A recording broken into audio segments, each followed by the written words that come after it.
Make sure I got everything.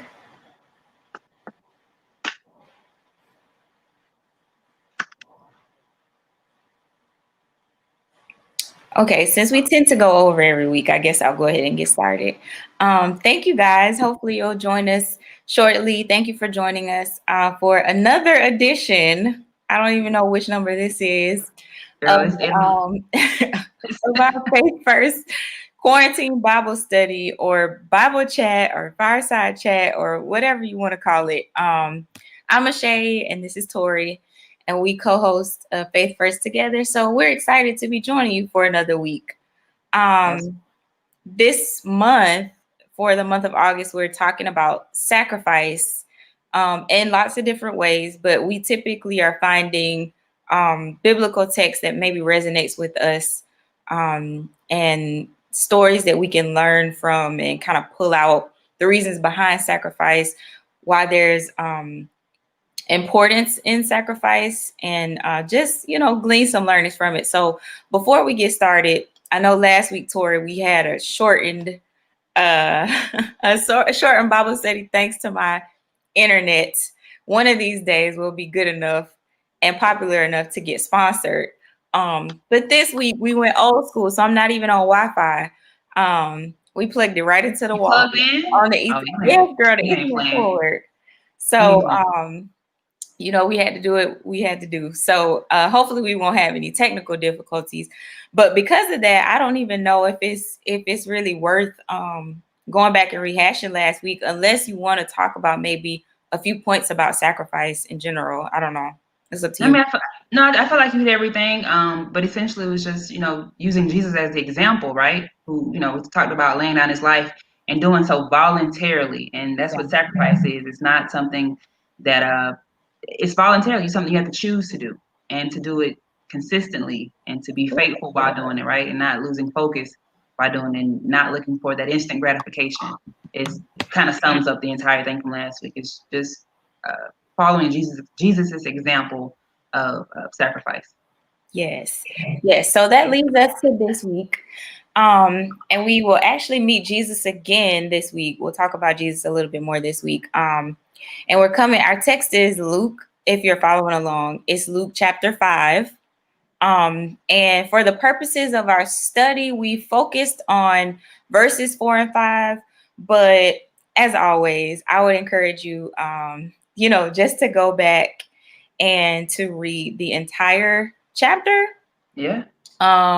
particularly verses 1 through 12, 1 through 11, actually, just so you kind of get the fullness of the story. We'll do a little bit of background today, but essentially this week we're talking about Jesus and what is really his first encounter with his disciples. And so Tori and I exchanged notes before this, so we'll be doing a little bit of back and forth, but I guess I'll go ahead and kind of set the story straight. So we have Jesus, his ministry has officially kind of kicked off.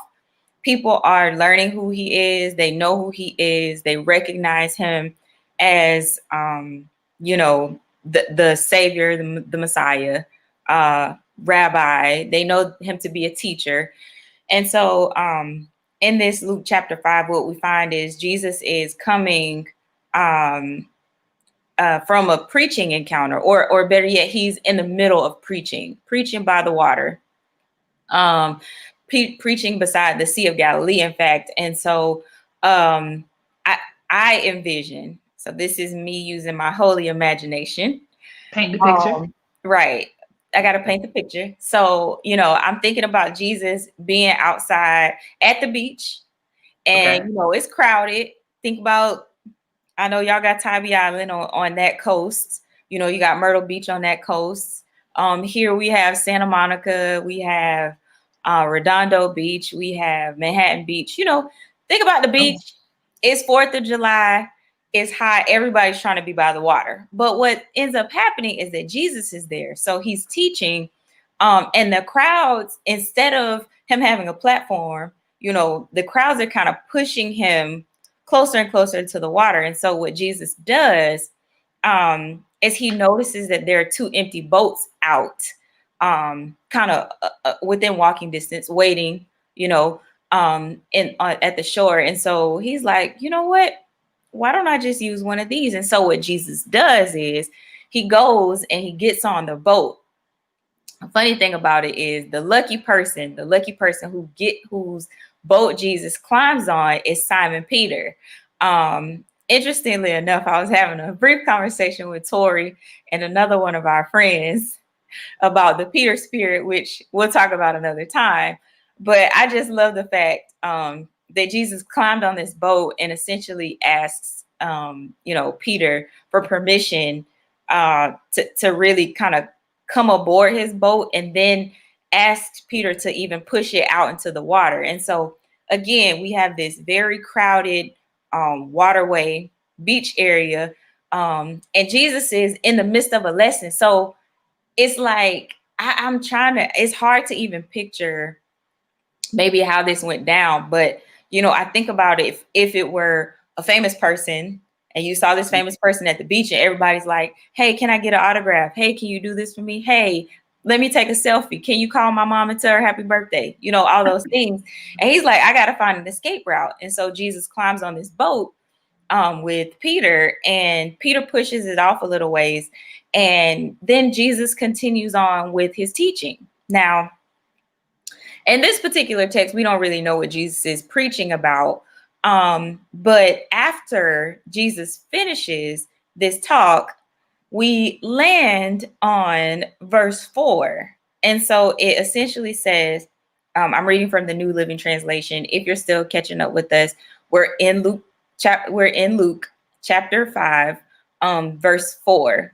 And it says, when he had finished speaking, he said to Simon, who we know is Simon Peter. He has two names, but we call him Peter, or we call him Simon Peter. He said to Simon, now go out where it is deeper and let down your nets to catch some fish. So here's what we have to break down. There are lots of things to kind of fill in the blanks and to kind of show why this is an interesting request coming from Jesus, because it wasn't just about Jesus trying to find an escape route, because by this point, he's at the end of his talk. His message is done, but he asks Peter to go out into the deep, almost like, let's go out into the deep end, right? Let's go out into the ocean. Now, why would Jesus ask Peter to go out into the ocean? And so one thing we have to recognize is that, like I mentioned earlier, this is the start of Jesus's ministry, like full-fledged. He's getting some name recognition. His brand is going up. His Instagram and Twitter account, all his followers they starting to accumulate. He's like, okay, bet. People know me now. The crowds are coming. I need to find an escape. So he gets on the boat with Peter. But Jesus, not only is he known as messenger, as rabbi, as teacher, as the coming Messiah, he's also known as a carpenter. So if Jesus is a carpenter, why is a carpenter telling a fisherman, let's go out into the deep water? So let's unpack that again some more. Peter by trade was a fisherman. He and his cousins and his friends, they had boats. And what they would do is they would fish in the Sea of Galilee. And I did a little bit of research about the Sea of Galilee, and I didn't realize it, but it was like one of the main producers as a waterway, one of the main producers of fish for that area. And so they had a really respectable business. And so, in order to fish, they had to fish with nets. And one of the interesting things is I don't know if this happened to you, Tori, but when I first started hearing this text, we don't always put the context. We don't always have the historical context. So, when you're a kid and you learn about fishing or fishing for men, you like, oh, they was fishing with reels and rods. And it's like, no, actually they were fishing with nets. Yeah. And so because they were fishing with nets, they had to do this at night in order for them to bring in enough to really go back to the market and be able to sell. And so this was daytime. So this is the middle of the day. Peter has worked all night with his homies on the fishing boat. Jesus asked to get in his boat now in the daylight, and Jesus is telling him to go out deeper. And he's like, but his mind, okay, he didn't say it out loud, but in his mind, he had to have thought like, why are we doing this? Mm-hmm. Like, I mean, I know I would, right? I feel like that's human. Yeah. You have to ask that question. And so in asking that question, it's interesting because the very next verse, he says, which is the whole purpose of this lesson, he says, Master, we worked hard all last night and didn't catch a thing. But if you say so, I'll let the nets down again. Now, let's go back. What do we know about Jesus? We know Jesus's brand is going up, right? He's getting some followers. We know also, though, that he's a carpenter. So the way he makes money is he's a carpenter. He works as a carpenter. Yeah. Peter, who right now, up until this point, has a business, is a fisherman with his friends and his cousin. And though fishing and carpentry don't really go together. So, Peter is like, oh, yeah, I mean, I guess we can go out into the deeper end, but just so you know, we already did this last night and we didn't catch anything. And so, Tori, I don't know if you have any thoughts just about the way it kind of sets up, like these few verses set up really what's to come, which is like the bombshell. No, yeah, like first off, let me say you unpacked that real well. I was like, teach, Michelle. Come on, girl, I try to break it down for the people. I do. But yeah, just to set up like you said. So like when Jesus is seeing the boats, Peter and his his friends or his family, they're watching their nets.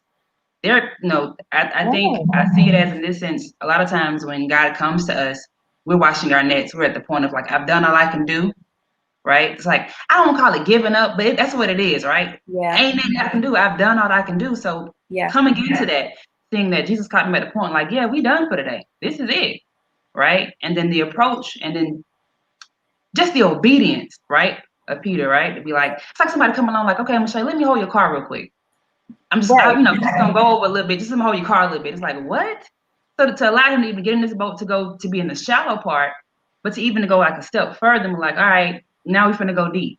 Because at this point, like you said, he's done preaching. There is no point after he's like, we can go back to the, we can go back to the shore. We don't have to be out here anymore. So I feel like for me, like it was the setup for that. It's just like, wow, like he's at this point where he's like, yeah, ain't no more fish. This is it. And I think a lot of us can identify with that feeling like, I've done all I can do. There is nothing left. And it speaks to, we always go back to faith because we're faith first. The faith, even in the little bit of doubt, right? To go and say, all right, I'm gonna trust you, not just to go, but to go deep. Yeah. And I was like, oh man, and if we think about it, and I hope I'm not getting too far ahead, Michelle. Go ahead. Everything that God has for us, it is not in the shallow waters. Listen, girl, we could go home on that. It's in the deep. That's where it's at. Yes. And it's almost sometimes it feels like, God, you got the audacity, not just to say to go back, but to go deep. Yes. Yeah. So I mean, but that's that. I was just like, oh my goodness. Like you said, reading it again with fresh eyes and really allowing it to really like sit in your spirit and digest. It's like, oh no, like this is something serious. Yeah. I love that you brought up obedience, because I think that this text, when I was reading it, it kept coming back as sacrifice, and we're definitely going to get to that. But I think that, in order for you to recognize the importance of sacrifice, you have to recognize the importance of obedience. And we'll even go as far to say, Peter knew who Jesus was. They may have never met, but it's clear he has some kind of understanding of what he is, or who he was, what he represented. And so I think that that's probably why he was like, Oh, sure, yes, you can get on the boat, but then for you to say, okay, not only do I want you to get on a boat, I want you to paddle me, because this is not a motorboat. This Yeah. boat don't have an engine. It doesn't Yeah. run on gasoline. It runs Yeah. on manpower. You know what I Right. mean? So it's going to take some work. And I'm sure Jesus was not trying to pick up no oar and row, right? So He was. I feel like he was chilling. right. Why they? That's how the Bible doesn't say that. That's what I believe. Let me just say that first. I believe that too. We don't have any biblical insight on that, but I'm going to assume that Jesus was waiting on them to row, which is fine, right? Because you're the Messiah. I get that.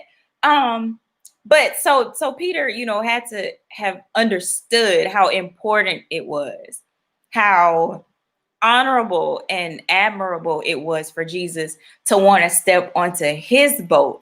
And honestly, that alone is so rich, because like I told you, Jesus came into this knowing he was going to recruit them, knowing that they were going to be, his first set of disciples. And what's funny about this is that if you go fast forward a little bit, which I told you, Tori, to keep me on topic, but You good? if you fast forward a little bit, when we find Jesus right before he is handed over to the army, right before his crucifixion, who does Jesus take to pray with him? Right? So it's like this same little crew is the crew that is with him literally right before his first his moments, the last moments before he dies and before he is crucified or taken to be crucified. And so I think that it's very important that we take all that in and not just glaze over it. Like, yes, it is but a couple of scriptures, but it's important that we start thinking and connecting all these dots, because ultimately, when Jesus steps into Peter's boat, I think of it as Peter's journey beginning, Peter's voyage and his walk with Christ beginning. Even though he really had no idea what was about to happen, his willingness to let him step into the boat, his willingness to go out into the deep, it says a lot about Peter, and even what you said about his faith and how much he recognized that if nothing else, Jesus's presence on his boat meant something. Yeah. Right. And I think that that's even important as we think about offering ourselves and opening ourselves up to what God can do for us. I know that, we have everybody who tunes into this is across the spectrum. We may have people who grew up in church. You may have never stepped foot in a church. You may have grown up in Sunday school. You may not have a Bible to your name, right? We understand that. And that's what I love about Faith First, is because this is a come as you are. And so, I think it's important for us to also recognize that when Peter invited or allowed Jesus into his life and into that boat, ultimately, Peter was not concerned really about perfection, right? He wasn't like, oh, let me clean up the boat. We got some leftover potato chips. You know what I mean? He was like, yeah, sure, Jesus, come on in. And then even though in verse 5, he almost gives him, I don't know. I wouldn't necessarily say that Jesus was trying, or I wouldn't say that Peter was trying to deter Jesus when he says, like, hey, we've been fishing all night. I feel more so that Peter was just acknowledging, like, we've done all we can do. Yeah. But if you say so. And so for those of you just joining, hey ladies, thank you guys for joining us. This week's topic for Faith First is if you say so, Lord. And it really, the reason that I chose this text as a lesson on sacrifice is because I think that sometimes we it's easy for us to recognize, Tori, like those big sacrifices. Like, I think we mentioned tithing last week, right? That can be viewed as a big sacrifice. maybe even giving our time and our talent to the church, right? If you're in the choir, or you're a Sunday school teacher, or if you're a pastor, good Lord, that's a sacrifice. You know what I mean? Those are big sacrifices. Yeah. I wouldn't necessarily say that Peter's sacrifice is as big, but it's still a life-changing sacrifice. And so what I want to make sure we understand is that every day we have to make the choice to sacrifice something. And it could be 5 minutes to read a scripture every day, or 30 minutes to spend with our child as we talk about God with them. Maybe it's 30 minutes of meditation, just you and God. Whatever that looks like for you, just don't be so focused on those big sacrifices that you miss the opportunity to worship God in those small instances of sacrifice. Because Peter really, truly, thank God he had the foresight, right? And he was halfway familiar with Jesus. But Peter really could have been like, actually, nah, I'm sleepy. I really know I need to go home because I need to do all these things, right? My to-do list is long. How long we gonna be out there? How long you want me to go out into the deep? You know how we do when God asks us for something, girl. We got a list of things, and I'm talking from experience because I'd be like, God, do I have to do that today? Can I put that on the list for tomorrow, or maybe like next week? Like does it when you say it needs to be done, like, does it have to be done today, or is this like, indefinitely? Like, how soon do you need this done? Like, right.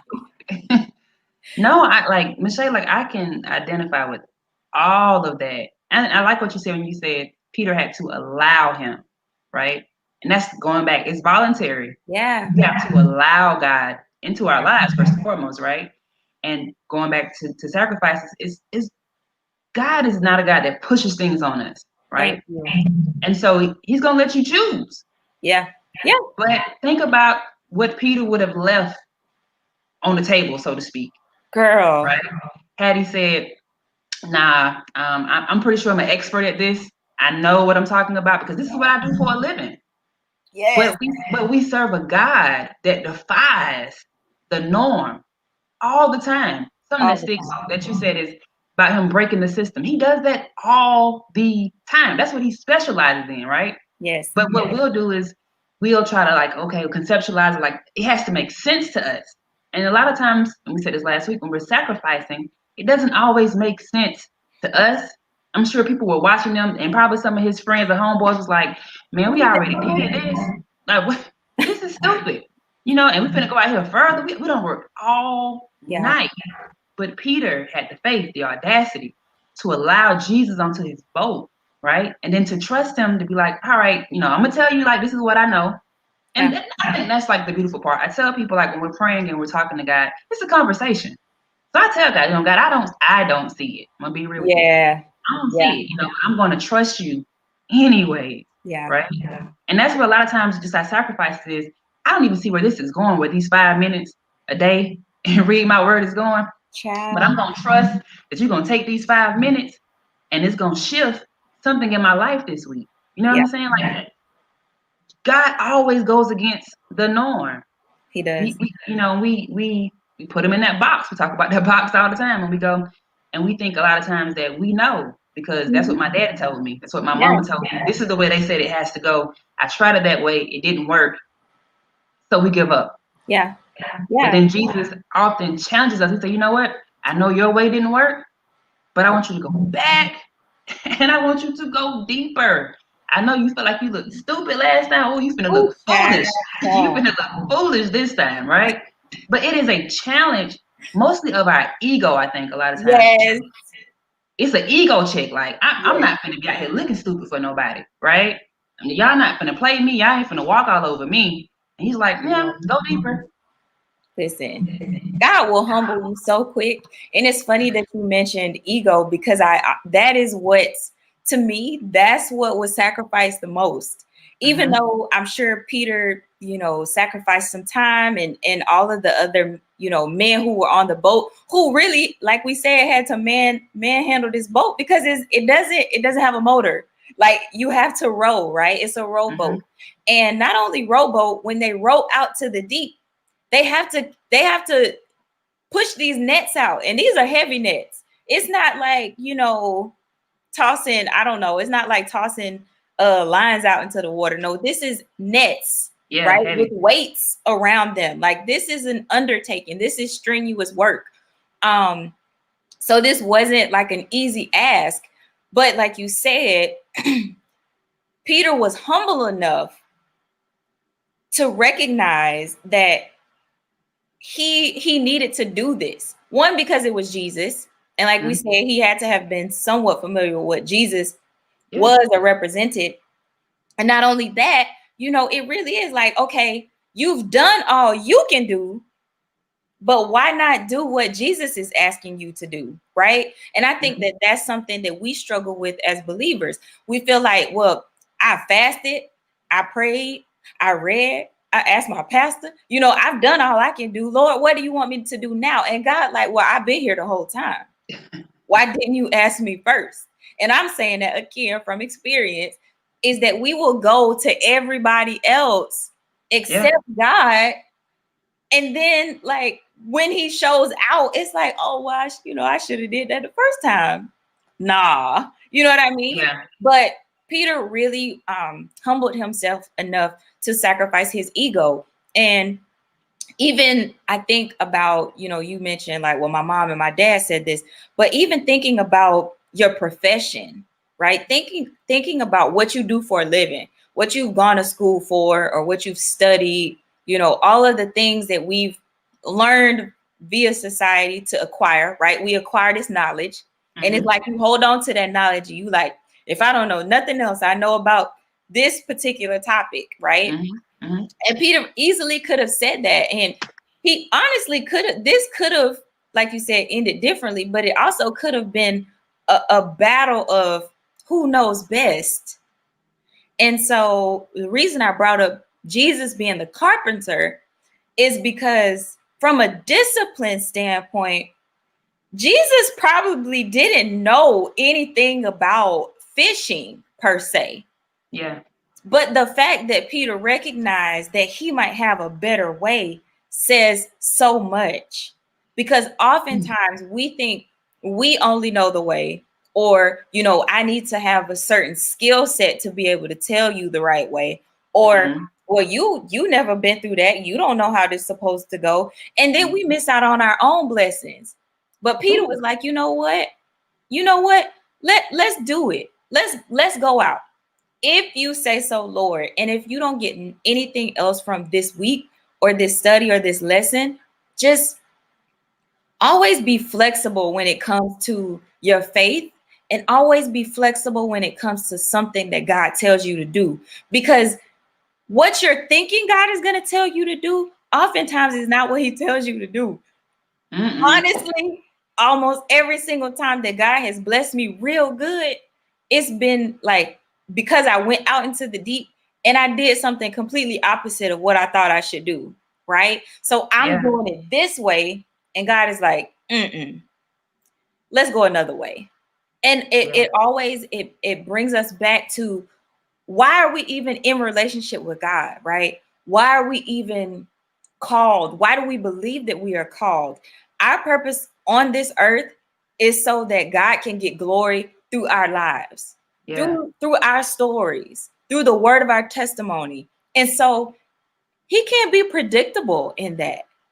God wants to get glory, and he doesn't want you to be able to clock him. I say that all the time, but we really have to fall out of that whole mindset that we can clock God. His ways are not our ways. His thoughts are not our thoughts. I try to remind myself of that every day, because oftentimes I'm trying to like figure out, okay, God, you gonna move on this side, or you gonna move on that side. So, I'm just trying to be ready. And God's like, girl, what did you say, Tori? I'm gonna break the system. I'm gonna break the system. It's like, this whole time, oh my gosh, you know what I mean? So it's just interesting again that Peter was so humble in this moment to say, even though this is my profession, I do this every day. We spent all last night fishing. I'm going to trust you, Lord. If you say so, Lord, we will go out farther. And so, even though, like I said, our study is Luke chapter 5, 4 through 5, we're going to go a little further. So, we'll go deep. Better go yeah, deeper. we might as well, we might as well go deep. So, we go on to verse 6. And it's funny because as soon as Peter agrees to go deep, the next verse tells us this time their nets were so full of fish, they began to tear. So come on, Jesus. Boats. Think about, this isn't your everyday rowboat. It's also not a yacht, but it's enough, I think, to have, I think I read something about it being maybe 22 foot long, about 11 people can fit into it. So think about having a net full of so many fish that the net breaks. And then not only does the net break, you go on to verse 7, and it says they had to shout out to their friends to come bring more nets and another boat. Y'all, this is overflow. It is overflow because of obedience. Because of obedience. Yeah. Obedience. When I sacrifice my ego and I do what God calls me to do or what God asks me to do, I should be expecting more than what I bargained for, because honestly, he always gives us more than what we bargained for. I can guarantee you, Peter was not expecting this much. I know he wasn't, because if that was the case, he would have never said, hey, yo, God, we just did this last night, and I know you the Lord and everything, but we'll see how this works. I'm sure he was like, okay, well, what's that little meme with the boy? And he's looking kind of like, okay. Like to the side. That's what it feels like. Like, okay, I'm tired. I just got off night shift. I did my 8 hours, but okay, Lord, you want me to get back on the clock? Okay, bet. Let's go, y'all. Like, yeah, like every yes to everything that you're saying, right? Like I think the King James Version says, nevertheless at your word, right? But I love the fact that you chose if you say so, because I think it's like more like in tune with our generation, right? Like, no, I know this goes against what I think should work. Yes. But if you say so, I'm gonna trust you. Yeah. And I'm gonna sacrifice my time, my energy, right? And do what you asked me to do. And every time, Michelle, like you said, every time in my life that I've sacrificed and gone deeper, when I thought this is gonna be crazy, the return on it has been abundant, right? And we always talk about this, that our obedience is connected to other people's blessings, and it. So you can't say, okay, we're so full. Hey, y'all, I need some help. Yeah. Right? His obedience, his willingness to listen to the person who didn't necessarily know as much as he felt like in his field, right? Mm-hmm. Can I say this? That's even in just our everyday lives. God will place people in our path who we may feel like we know more than. They don't know what they're talking about. Tell it. And if we don't sacrifice our ego, if we don't humble ourselves, because that is a sacrifice sometimes, I ain't gonna lie. Just to listen to people sometimes. God speaks to us through people all the time. But our ego gets in the way because we think we already got it figured out. I know more than you. I already tried this. This don't work. Yeah. I hear you, but this don't work. And here it is. Sometimes God is using people to do the same thing that he did for Peter. Yes. Taking a carpenter to a fisherman and saying, yeah, I know you said you tried this already, but go out in the deep. Yeah. And every time we sacrifice, every time we trust God and we keep that faith, it's going to be an overflow. Yes. And it's going to be an overflow in such a way that it's going to affect or bless the people that we're connected to. People, sometimes we don't even know, Michelle. Yes. Right? Yes. Because how you paint the picture, like I'm sure they don't, like we don't know everybody out here, but hey, you too, you can get it. Come on. Right? Yeah. That's how God works when we trust him. Yeah. When we go deep. When we sacrifice time, energy, ego, right? he blesses us in such a way that it breaks the nets. Yeah. It breaks everything you know to be normal. Yeah. And if we could just wrap our mind around the fact, the idea that God does not operate the way that we operate. I think you sent me a video from this pastor that says God is predictable yet unpredictable. We know what he can do, but we don't know how he's going to do it. Yes. And that's how he works. We know that he's a healer, he's a miracle worker, he's a way maker, he's all these things, but we don't get to define how he does it. Yeah. Yeah. And so sometimes our sacrifice is letting go what we feel how things should be, how it should go. It should look this way. Yeah. Girl, you don't got me excited. It's, oh my goodness, because we miss out on so much. We do. Right? In the natural and in the spiritual. Yeah. Because we're not usually willing to sacrifice our what we think it should be. Because we feel like it should look like this. Guys, you got to do it like that. You got to use this kind of person. He don't work like that. He doesn't. He doesn't. One thing I asked in the newsletter was, which will win? Right? Mm-hmm. Which will wins? Which will? My will or your will, Lord? And so our default probably in our head is like, okay, Lord, well, I know your will is going to win, but I'm going to still fight for mine. And I think that is where many of us become conflicted, and we really do get caught up in that tug of war between is my way or is God's way. And I think ultimately what we have to realize is that one of my friends uses this, and I love it so much. She talks about co-creating the life she wants to live with God, right? So in living, she's co-creating what she wants her life to look like. And what that means is ultimately, while I realize and recognize that God is ultimately in control, he has given me insight to be able to co-create with him, alongside him, collaborate on what my life should look like. And we don't necessarily have to give up everything we want for what God wants. But what it's saying is, ultimately, your will wins, God, but let me be aligned with what your will is for my life. Help me to discern what your will is for my life so that together we can build the kind of life that I want to live that's pleasing in your sight. That's ultimately what that means. And I think that so often we feel like those are two separate things. And so it's like, my will today, your will tomorrow. And girl, listen, take it from somebody who knows you don't want no parts of a tug of war with God, because you're going to lose every time.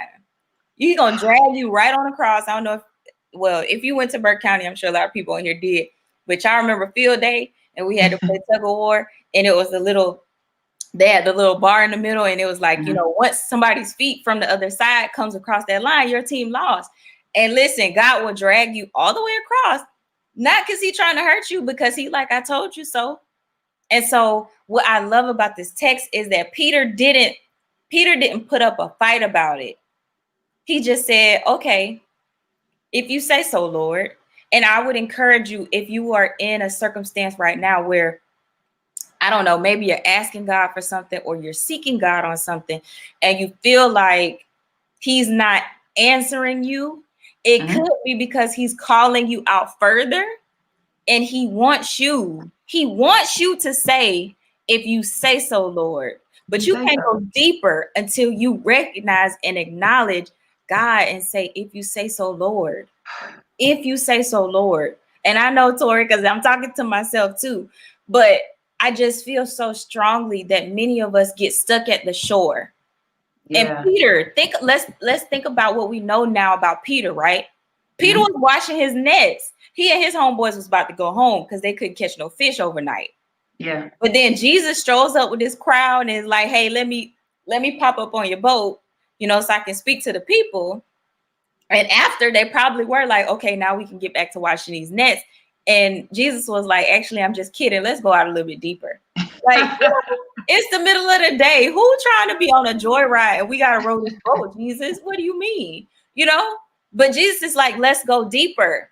And then he breaks the system, because if you're just catching up with us, I gave a whole historical context as to what this fishing meant. But The kind of fishing that these men did, they did overnight because they were fishing with nets. They were not fishing with reels like we know them to be now, but they were fishing with nets. And they did it overnight so that the fish couldn't see the nets.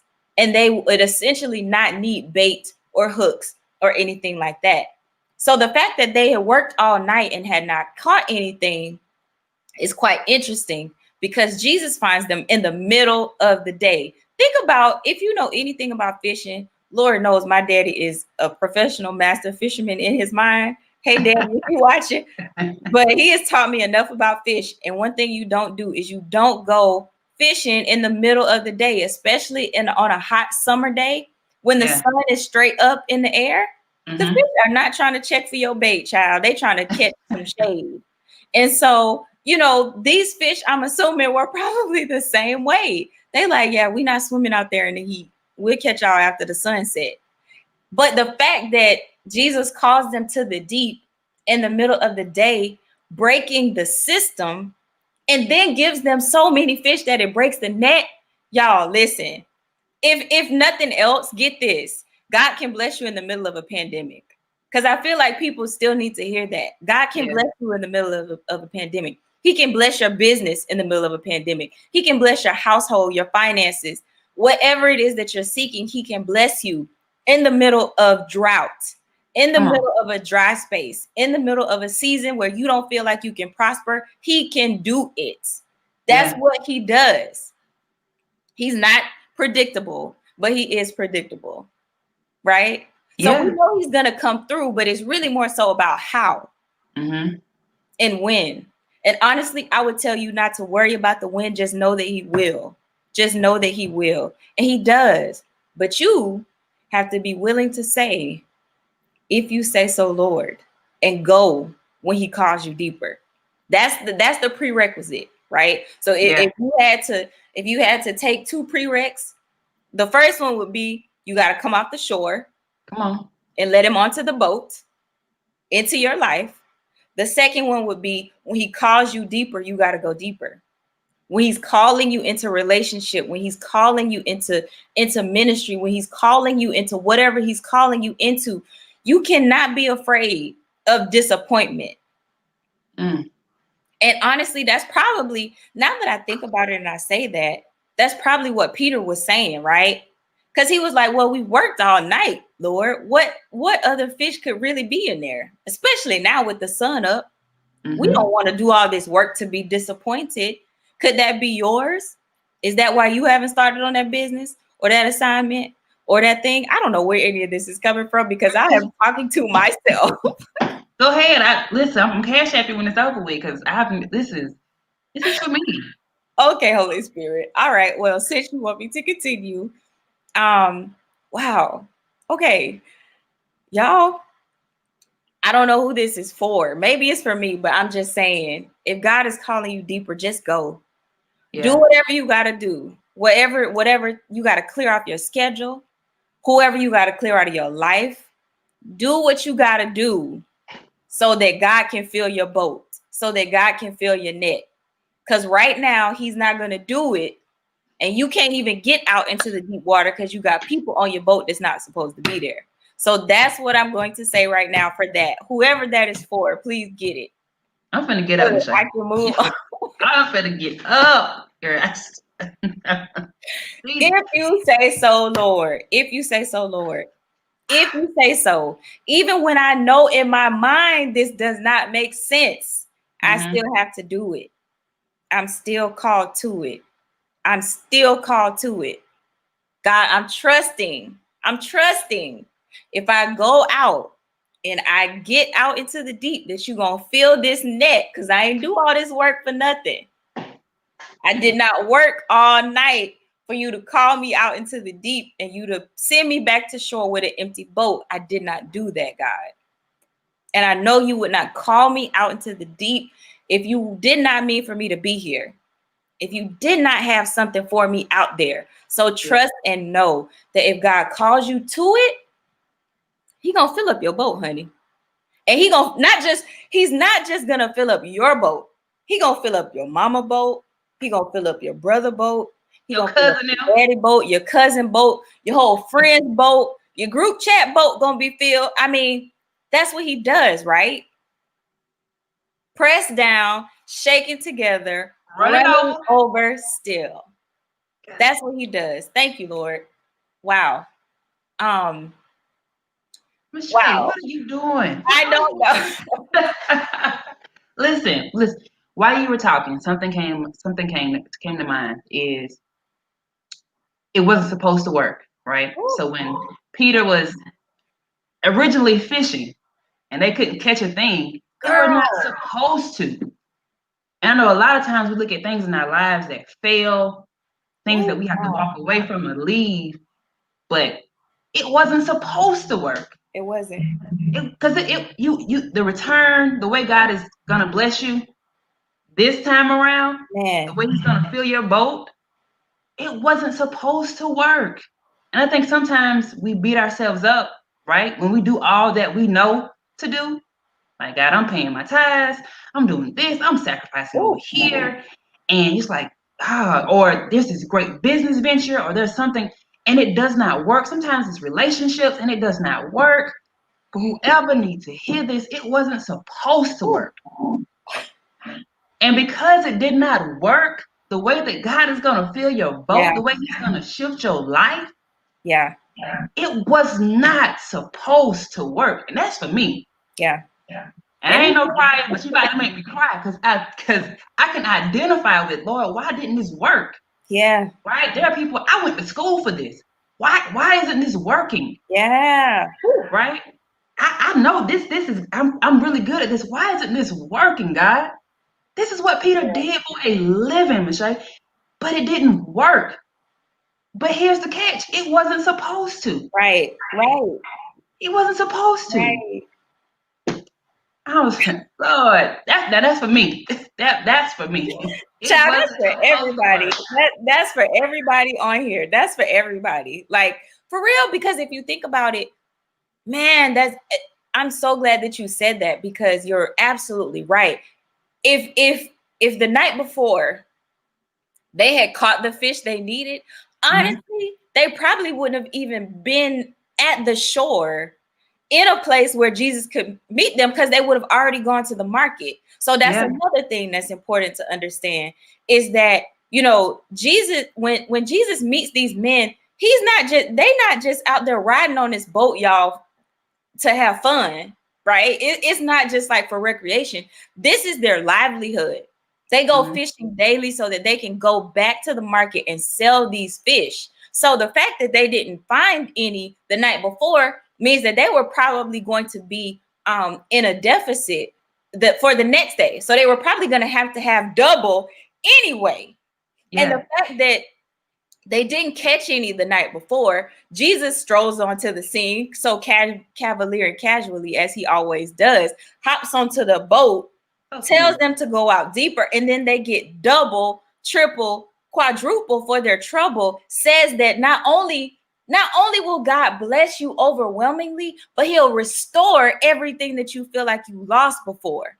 So, like Tori was talking about, that wasn't supposed to work. Not only was it not supposed to work, but it wasn't supposed to work so that God could give you way more than you feel like you lost. And I think that that's what keeps us bound. We feel like we lost so much the last time. God, why would you put me in a position where I have to do this again? Why would you do this to me, God? Why would you do this to me? And I'm saying that because this is a conversation that we have had. Come on. That we have had, actually, probably in the last week and a half. I'm like, okay, Lord, this look real familiar. How am I back here again? But yet and still, I know, and I'm so thankful for this word because it's so timely. Yeah. If you say so, Lord, wherever you go, I'll go. You know that song that we love to sing. If I have to go, I'll go by myself. If I have to go, okay. God be like, bet. Okay. Sure, you said it. You was just singing it casually in church. We gonna see. We gonna go. Wow. Oh my goodness! Like this has blessed me so much, right? And it's just like if you say so, Yeah. I'm If you going say to put so, my Lord. faith and my trust Yeah. that you know better than me. Yeah. Your will is way better than what I could ever Yeah. ask for, right? And it's just about trusting God and knowing that He has you, and Always. He always has you. And even if it's you got to go and do the same thing that didn't work, Yeah. know that this time, Yeah. because it didn't work the last time, like you said, it sets you up in a position, right, to be in place. So, because a lot of times, Michelle, and I know we got to get towards the end. No, honey. God has to humble us, put us in a position, right? Yes. So we are open, Yes. right, to do what He's asked us to do. Because when it's working, I'm gonna be real with you. We put God on the back burner. I'm talking about me. I don't say y'all. Me too. It's working. So it's like I got it. I got. Thank you. I will come talk to you a little bit later. Yeah. Right. That's pretty much how it is. And we come back and it's like, oh Lord, I tried it all. It ain't working. Now you in a position. Now you're in a posture, right? To be open to receive what God has for you. But it's not gonna be in the shallow water. No. It's way out there where it's scary, where it's uncertain, where it's like, man, this is stupid. Ooh. I don't know how this is gonna go. But if we trust Him and then we're obedient and we're willing, we have to be. It's a willingness to sacrifice, right? Struggle. Sarah Jake talked about struggle. Is a difference between struggle and sacrificing. Struggling is something involuntary. You don't really get to pick that. But that sacrifice, I'm choosing to do this. I'm choosing to do this. Oof. And it look crazy and it sound crazy, but the blessings and the abundance that comes out of obedience, that comes out of sacrificing, God sees it, and He will never let us outdo Him. Right. He will never let us outdo Him. Right. So whatever you're putting out there for Him, He, like you said, He'll quadruple it. It will blow your mind. Yeah. The things that God will do for you if you are obedient and you trust Him and you're willing to sacrifice. Yeah. If you say so. Yeah. If you say so, Lord. That's what everybody needs to pray. Just go ahead and say it out loud wherever you are. If you say so, Lord. If you say so, Lord. Because that's what He wants. He wants us to welcome Him in. And I think oftentimes we don't welcome God in until we are really desperate. Mm-hmm. Right. And so I think that's another important note is that the word tells us that God is our ever-present help. That means He is present whenever we want Him to be present. That means that in good times, in bad times, He's there. But it's up to you whether you're going to welcome Him in or not. And I think that often we feel like we can handle it, right? Like, oh, God, I got this. I'm okay. I'm good. You don't need to, I don't need your hands in the mix right now. I got this. I'll call you if I need you. And then it gets so bad. And then it's like, God, please, I need you. Like, where are you? Come, please, come quick. And so we have to really understand that relationship is not about putting God off to the side or hiding Him in some closet, but about realizing and recognizing that He is an ever-present help, meaning He can be here all the time. He can be right beside you, holding your hand, standing with you in the good times and in the bad times. And I really believe that a lot of the revelation, the spiritual word, the epiphanies and business ideas and all those things that we are seeking God for are out in the deep. So we're asking God for it, but God is like, you got to meet me out in the deep. It ain't up here. Meet me out in the deep. I'm not just going to drop it in your ear at night. I'm not going to just, you on YouTube and you looking up something and see it. No, you got to go look for it out in the deep. Seek and ye shall find. Knock and the door shall be open. But guess what you got to do? You got to go out to the deep. If you say so, Lord. If you say so. If you say so, Lord. I know that's a very like calm sentence, it's very easy on the ears, but if you say so, Lord, packs so much power, because it's me saying, Lord, I know there's gonna probably be a lot of work, and it's gonna take some sacrifice, but I'm giving it over to you.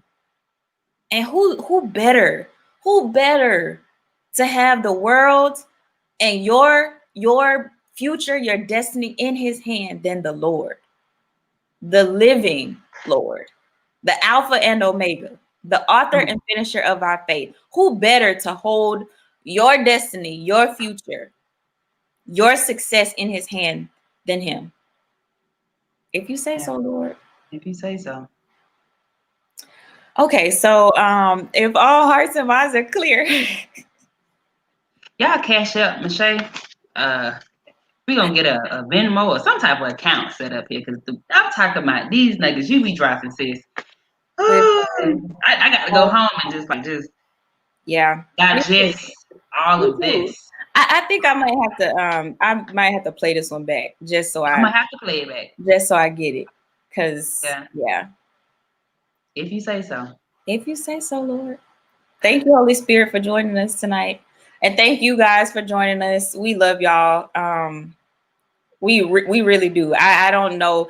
I'm probably speaking for Tori when I say that this gives me something to look forward to, especially in these times when it's not a lot to look forward to, and things are starting to look really, really dark. It's important that we can come together, even virtually, just to have these conversations and to keep each other encouraged. So I just hope that y'all are feeling good, that you're encouraged, that you feel like you kind of sort of know what you need to do. And I'm guaranteeing you it's probably somewhere out in the deep. So just pray about it and go. Gather who you need to gather in your boat and roll on out there and let Jesus fill your boat, fill your nets. So anything you need to say, Tori? No. You said everything. Well, thank you guys again. Please join us on this Friday at noon Eastern Standard Time, 9 a.m. Pacific Standard Time for prayer. We have it every Friday weekly, and next week for another Faith First Bible study. Love y'all. Take care. Good night. Good night.